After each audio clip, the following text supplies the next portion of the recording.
The Lost Key. Once upon a time, in a quiet village, there was a young boy named Alex. One day, while playing near the woods, Alex found an old rusty key buried beneath a tree.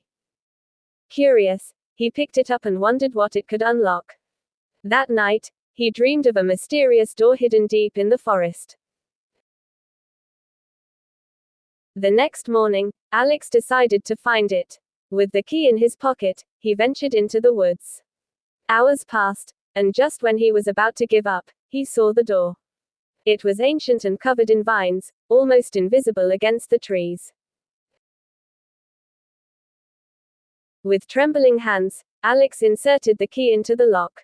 It turned with ease. As the door creaked open, he discovered a secret garden filled with beautiful flowers and sparkling streams.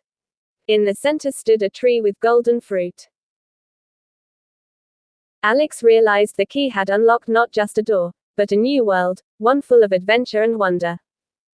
From that day on, he visited the garden often, sharing its beauty with his friends, but never forgetting the magical key that had opened the door to his dreams. The end. Don't forget to subscribe my channel.